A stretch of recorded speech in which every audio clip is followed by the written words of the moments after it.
आउज़ुबिल्लाहिमिनश्शैतानिर्रजीम बिस्मिल्लाहिर्रहमानिर्रहीम। तमाम देखने और सुनने वालों को दोबारा मैं इस सीरीज़ यानी कॉमन मिस्टेक्स की जो सीरीज़ है इसमें वेलकम कहता हूँ। और अभी उस हिस्से को हाथ लगाएंगे जिस हिस्से का तल्लक आपकी पढ़ाई खुलने के बाद कुछ हद तक आप उस सफ़र पे गामजन और होते हो या हो जाते हो उससे। तो लिहाजा जब आप पढ़ाई खुल जाती है, पढ़ाई का असर शुरू हो जाता है आपके इर्द गिर्द। अब मेरे पहले प्रोग्राम आपको याद आएंगे दोबारा और उसी से ही बात निकालेंगे और उसी से बात निकलेगी भी। जब पढ़ाई आपके इर्द गिर्द इस तरह का असर पैदा कर देती, हलचल महसूस होना, बहुत सारी चीज़ों का हिलना, बहुत सारी चीज़ों का आवाज़, टिक टुक, लहरों की शक्ल, क्योंकि हर बंदे को नज़र आने वाली कैफियत डिफरेंट हो सकती है। किसी को ज़र्रात की शक्ल होगी जैसे सितारे नुमा गोल, किसी को लहरों की शक्ल में नज़र आएगी, किसी को झोंकों की शक्ल में नज़र आएगी, किसी को वैसे जैसे हार्ट बीट होती है उस तरह नज़र आएगी, ऊपर से नीचे हार्ट बीट या राइट से लेफ्ट हार्ट बीट उस तरह शक्ल नज़र आएगी। क्योंकि ये सब आपकी आंखों में चीज़ें आती हैं नज़र, आंख बंद करो या उसके बाद खोलो या किसी भी सूरत में आपको दिख सकती हैं या महसूस हो सकती हैं, या इधर से उधर चीज़ों का जाना, ये हलचल मचती है। और ये एक पहली लालच होती है, एक पहला सरूर होता है जो हमें दिया जाता है, जिसकी वजह से हमारा एक अकीदा बनता है कि इस सफ़र में कुछ रखा है, इस सफ़र में कोई खास चीज़ है। और वो अकीदा फिर हमें इस सफ़र में मज़ीद मेहनत करने पे मजबूर करता है।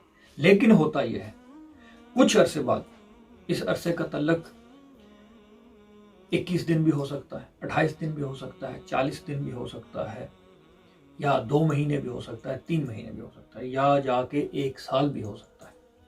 ये 40 दिन का जिक्र क्यों खास तौर पर है वज़ाइफ, ये भी मैं सेपरेट एक बयान करूँगा। 28 का क्यों है, 21 का क्यों है, ये भी बयान करने वाली चीज़ है।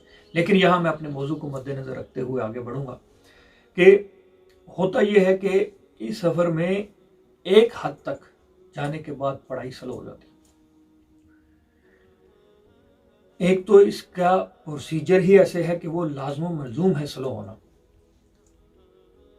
और हम घबरा जाते हैं, हम टेंशन में आ जाते हैं, और फिर दिल बर्दाश्ता भी हो के उसको छोड़ भी देते हैं। अक्सर होता है कि बस पढ़ाई ज़ाया हो गई, कुछ ऐसा हो गया।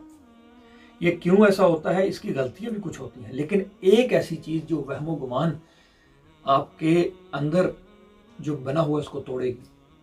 क्योंकि इस पढ़ाई के या इस रास्ते के असूल में ये भी है कि एक दफ़ा कदम बढ़ना है, उसके बाद आपकी आजमाइश शुरू होती है। उस रास्ते को रोक के, उसको थोड़ा सा थमा के, उसको थोड़ा सा ठंडा करके कि आप अभी क्या सोचते हो, आप क्या महसूस करते हो, आपके अंदर कौन सी लालच है, क्या आप इन चीज़ों के पीछे हो या उसके पीछे हो। एक ये बड़ा नुक्ता है, इस चीज़ से कभी ना घबराइएगा। ठीक उसी तरह होता है जैसे ये पहला होल होता है, क्योंकि एक तो हमारे अंदर रूहानियत और तसव्वुफ और सूफीज़म के लिहाज से और कुछ फैलाई हुई बातों के लिहाज से ये वहमो गुमान अजीब सा पैदा हुआ होता है, और हमारा एक होल बना होता है इसके तनाजुर में जो हमें अपनी तरफ भी खींचता है। तो वो होल तोड़ने के लिए भी ये चीज़ होती है। ठीक उसी तरह जिस तरह आप आर्मी में इंटर होते हो, आपको सेलेक्ट कर लिया जाता है, फौरन ही आपको इस कदर जलीलो ख्वार और इस कदर आपको सख्ती से गुजारा जाता है, कभी इस कदर ठंडे पानी में, कभी इस कदर मुशक्क़त, कभी जलीलो ख्वार। क्यों? ये रूहानियत का सफ़र और आर्मी का सिलसिला एक ही है, ये प्रोसीजर सारा एक है।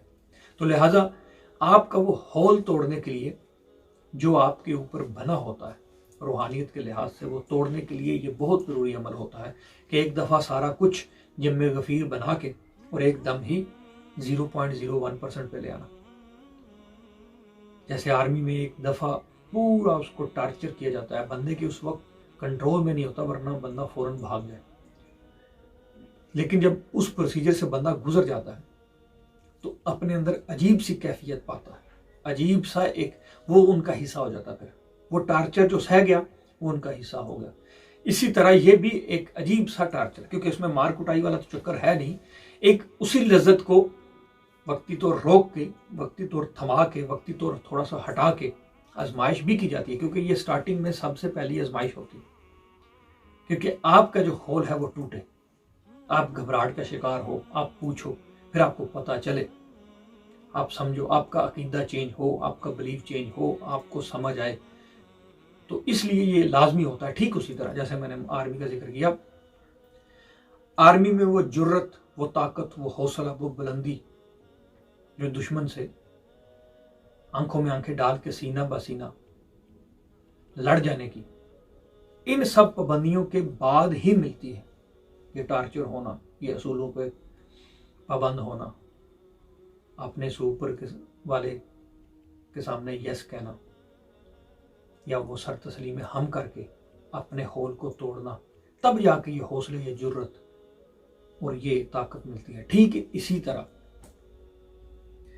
इसी तरह इस सफर में ये सबसे पहली पाबंदी लगा के आपको इस सफर के लिए तैयार किया जाता है कि आप भी कुछ पाबंदियों का जिक्र, कुछ पाबंदियों के तलबगार, कुछ पाबंदियों के हवाले से हिस्सेदार, कुछ पाबंदियों का शुमार अपनी ज़िंदगी में कर लो।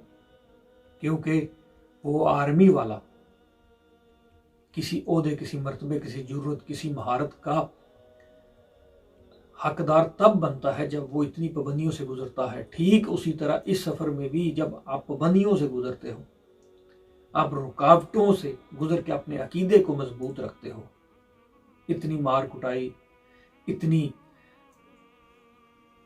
सख्ती के बाद, तो वो फिर आपका कोई तोड़ता नहीं। और वो जो